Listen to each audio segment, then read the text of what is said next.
guys, welcome to the 4th episode of Marvel Unmasked, your place for everything Marvel Comics.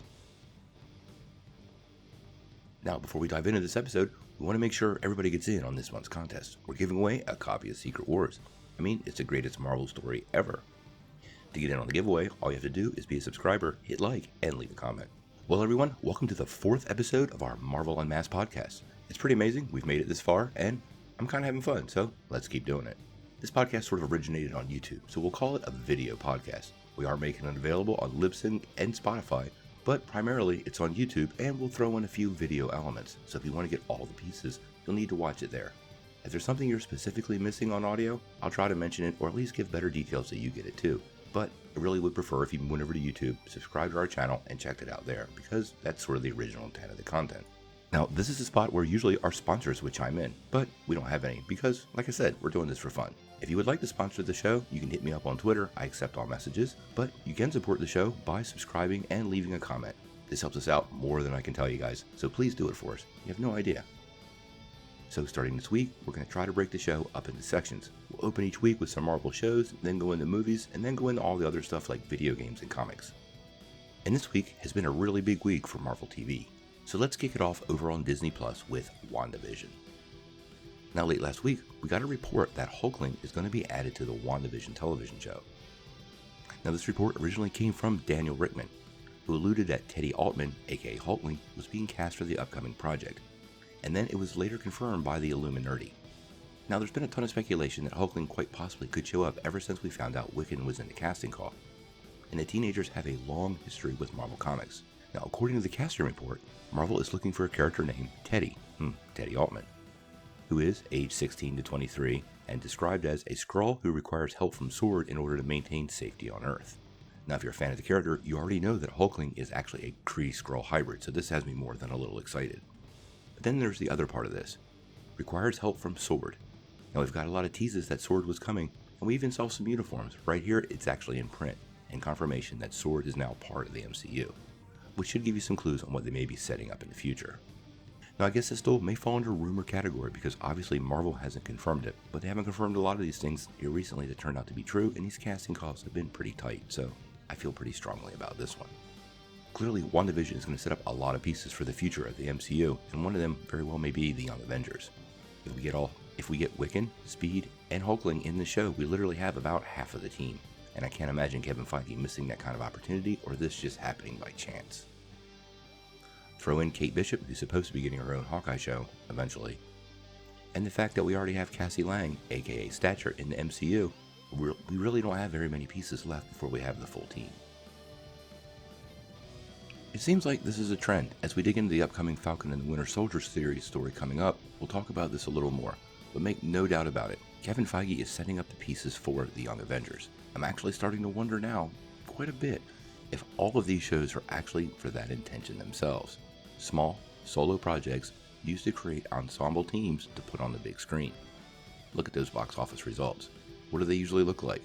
Marvel's results look way better when they're team-up movies than when they're solo movies. I mean, Captain Marvel and Black Panther both did great, but Infinity War and Endgame did much better. We'll have to wait and see. Now, there was a lot of big news this week around the Falcon and the Winter Soldier, but most of it more had to do with the Thunderbolts. Now, it appears many pieces of the Thunderbolts are starting to come together on the show.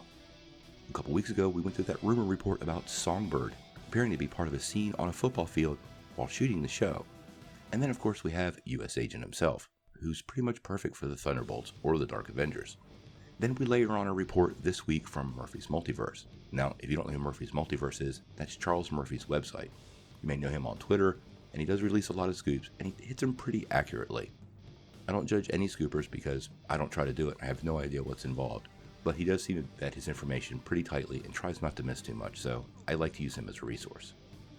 Now, back in December, he did a report that actress Miki Ishikawa was joining the show along with Desmond Cham, but they didn't say who they were playing. And apparently Cham has been photographed several times on set, but there's been no sign of Ishikawa. That's where this gets a little interesting. He actually dropped a tweet over on Twitter where he seemed to reveal what character she'll be playing. And he actually suggested she's playing an OG Thunderbolt from one of the original lineups, Jolt. Now, if you don't know who Jolt is, she was introduced way back in 1997 in Thunderbolts #1, and her real name is Holly Takahama. More interestingly, she actually got her powers from somebody who already exists in the MCU, Armin Zola. Zola did experiments on her, and now she's very attuned to her body's bioelectrical field and can extend that to where she can weaponize it, aka zap people, and move incredibly fast. So we may have another speedster in the MCU. Once again, if you were listening to the last story, here's another series that appears to be introducing a lot of new characters that would form an ensemble team up on the big screen. Keep in mind, I'm really sure this is what Kevin Feige is up to.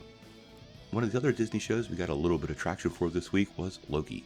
Now, we did report that Loki actually got its production date moved up, which was some good news, because we're all excited for this show. But then, this week, one of the prop masters from the show dropped a little teaser with the original Loki staff. It was pretty interesting to me, but it's more interesting to me that the staff is making a comeback. I mean, Loki's already running around with the Tesseract, and now he has the staff? Very curious on the plot lines of the show. That's 2 Infinity Stones. The other bit of Loki news was more a rumor, and it was surrounding the DiMartino casting a couple weeks ago. Now, we posted a video about that, and you can find it over on our channel, but more or less, now everybody seems to be tuned in with the fact that she very well may be the Enchantress. Now, the Enchantress is a huge fan favorite, and I suspect she very well may be that character, but I'm still leaning a little more towards the Lady Loki. I actually think we're going to get several iterations of Loki throughout the show. But if it is the Enchantress, I am more than a little curious on how they're going to portray her on screen given the time frame that she finally enters the fray. I mean, typically she was paired with the Executioner, and there's a whole relationship thing that goes with that character there, so they may have to distill it down a little more. I don't really have a lot else on Loki, except that I'm pretty excited, and I'm really curious what everybody thinks about the show. Now, before we dive into our 4th show for the week, I wanted to remind everybody to make sure you like and subscribe. I mentioned it at the beginning of the podcast, but I'm just going to throw it in again here because it helps me out a lot, and we really need it. Your comments matter, it generates conversation, and it helps tell us where to take this podcast. So please let us know what you think. Now, the last shows we're going to dig in for the week are the ones over on Hulu. Now, as you guys know, there's been pretty much a mass bloodletting of Marvel TV.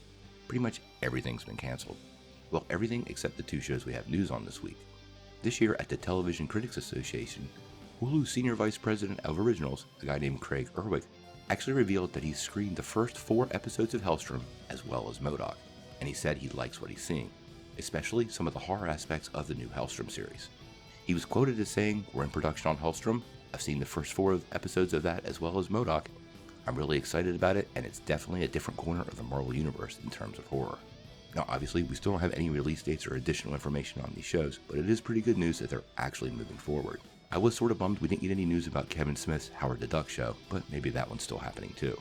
The other bit of news surrounding the Modok show, which I found this sort of curious since he said he saw the first couple episodes, was that there was some more casting news. Now, if you didn't know, Patton Oswalt, great comedian, love him, love his stand-up, love his stuff on Twitter, is actually cast to play the title character. But this week they added several more people. They added Veep's Sam Richardson, the Goldbergs' Wendy McLidden-Covey, as well as House of Lies' Ben Schwartz and Lucifer's Amy Garcia. Now, personally, I thought that was a pretty big add, so I really don't know where the whole series is settling, and they may have actually added voice talent to make those shows a little better. That makes a lot of sense to me. Now, we have no release date on either show yet, so we'll have to wait and see what's going on. But I highly suspect within the next 3 to 4 months we'll get a trailer, and maybe then we'll start seeing a few teases. I do think we'll get Helstrom before we get Modok. Animation does take a long time. So let's dive into some movies. In the past week, we've had a lot of rumors about the MCU, and one of those was surrounding Christian Bale. Now, I wanted to talk about this rumor for a second because it really seemed to have no legs, but it could have huge implications. Now, originally, when we were talking about Bale, everybody was talking about a role in Thor: Love and Thunder, so people immediately went to Beta Ray Bill, which, if you remember, I said, I don't really think he would be Beta Ray Bill. I mean, Beta Ray Bill has the prosthetic, it covers his face, and Christian Bale pretty much destroys every role that he casts, so I can't imagine him wanting to do that. He's also traditionally been a good guy, and I would love to see Bale as a bad guy. And this is where a lot of people started to lean toward he may be playing Dario Agger, who was actually created during that Thor God of Thunder run under Jason Aaron, which is the Jane Foster Thor run that this movie is supposed to be influenced by. I mean, he's a pretty cool character. He's an evil business guy who can also turn into a giant minotaur, so that gives you your physical elements, as well as somebody who's very smart and conniving. But then some other rumors in the past week started to leak out, and I found them a little interesting, even though I don't know if they're true or not. But let's talk about it for a second. One of the castings people are suggesting that this very well could be would be Norman Osborn. Now, I can't think of an actor who would actually make a better Norman Osborn, and it does seem like the kind of role that Christian Bale would actually like to play. I mean, not only can you see his face, fits his demeanor pretty well, and if he ever turned into the Green Goblin, you could go with that same mocap technology that Josh Brolin and Mark Ruffalo got to use, which would keep his acting skills on display. That's what's important to these performers. Now, the downside to all this is, Sony would have already had to sign off on it. When people hear Norman Osborn, they think exciting things like Dark Avengers. So what in the heck does Norman Osborn have to do with Thor or Thor Love and Thunder? Well, that's where it even gets more interesting. Because what the suggestion is that Norman Osborn is in this because the movie ends with the siege. Now, if you're familiar with the siege, that's when the US government and the Dark Avengers actually turned on Asgard on Earth, which at the time was floating over Oklahoma, and it created a huge conflict that led into some other very interesting storylines from Marvel. Now, we don't have a Dark Avengers team yet, but don't we have a budding Thunderbolts team? I mean, they're kind of interchangeable, mostly, and for people on screen, that would work. As a Thor fan, and I love that storyline, this is more than a little exciting to me, but I actually don't think it's true. In order for Marvel to use Norman Osborn, they would have to get that permission from Sony, and not just for a few movies. We're talking about securing him long-term almost in the way you would have secured Spider-Man.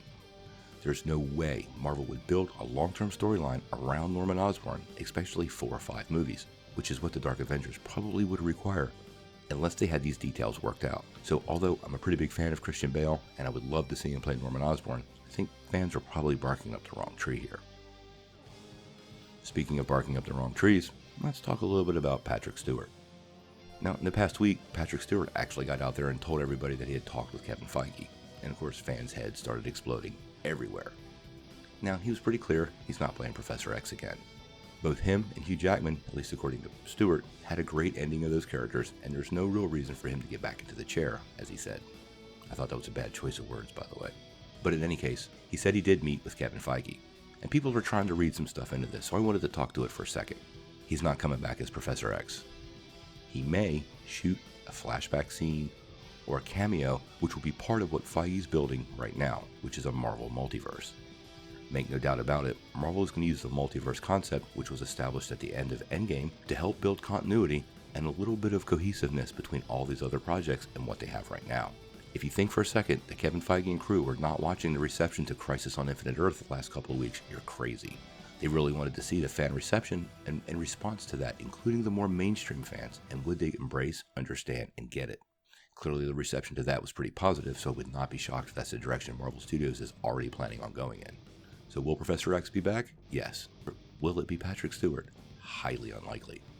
Although we may see him in the chair one more time in a cameo, or maybe even his voice, but I don't think we'll see him again in a major role as Professor X. Current version of Professor X in the comics is younger. We're likely to get a younger version of Professor X in the Marvel Universe.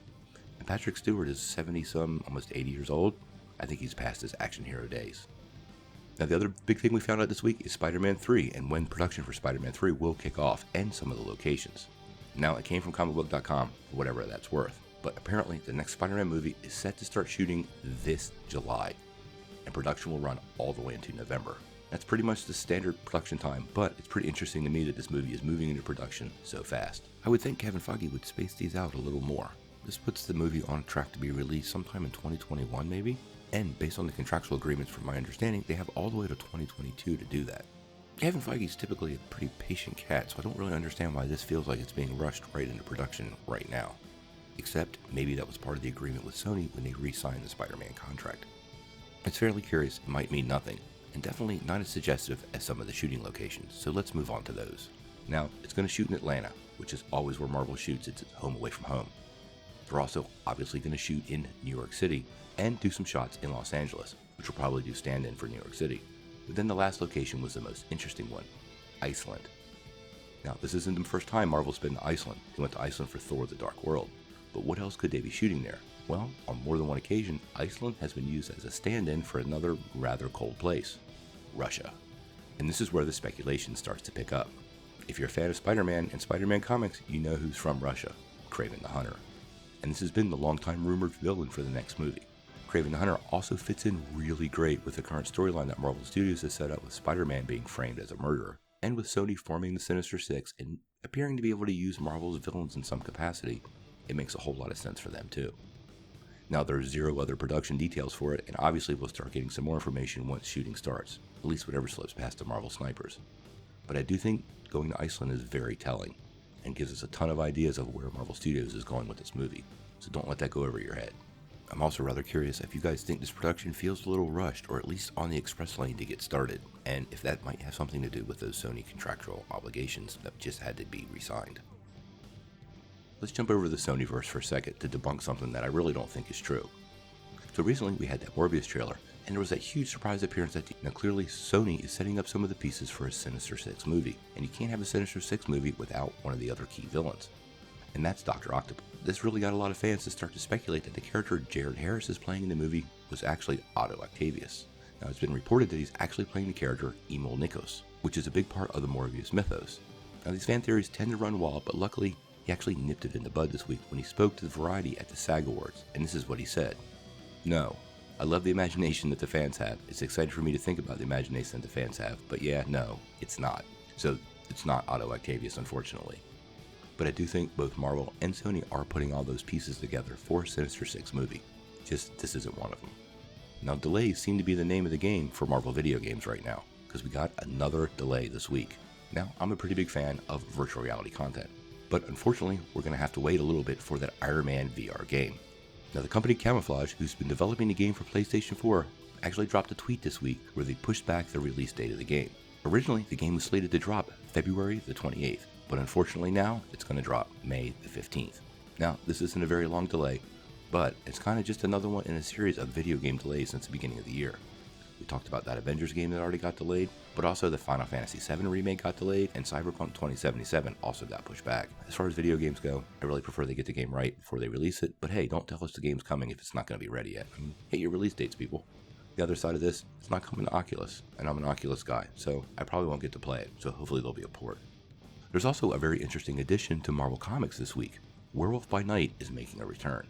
If you've been a big fan of the MCU for a while, and you read Marvel Comics, you really know how Marvel likes to tie these things together and sometimes give a little extra hype and energy to characters a couple of months before they actually hit the screen. You know, just a little push. It does a couple of things. It gets some new fans interested in the character, it generates a little bit of Google hype and energy, it actually refreshes the trademark, which is pretty important, and it overall builds awareness for the character. Interestingly enough, Marvel has recently announced a Werewolf by Night comic series coming back to Marvel. And why is this interesting? Well, he's been that character that we have suspected is joining the Moon Knight show, and he hasn't been active in the comics for a really, really long time. I can't believe the two things are not related. In case you didn't know, Moon Knight actually first appeared in Werewolf by Night comics, number 32. So it makes sort of a lot of sense that MCU's Werewolf by Night character would make his debut in Moon Knight's Disney Plus show. This one is pretty exciting to me. And Marvel setting up their horror world, well, that's something that's needed to happen for a really long time. I'm really curious what Kevin Feige is doing with all these characters and where he's headed. I hope the Helstrom character is also integrated with Moon Knight, Werewolf by Night, and some of these other characters that we're getting, maybe even Doctor Strange, who knows. And this brings us to our final segment, the Soapbox. Stan Lee was famous for having Stan's Soapbox, so I'm going to have mine. And this week, we're going to talk about PG-13 and Scott Derrickson leaving Doctor Strange. It appears pretty clear that the reason Scott Derrickson left Doctor Strange was he wanted a much harder movie, a rated R MCU movie. And this has been subject of a long, ongoing debate. So I wanted to talk about it for just a second.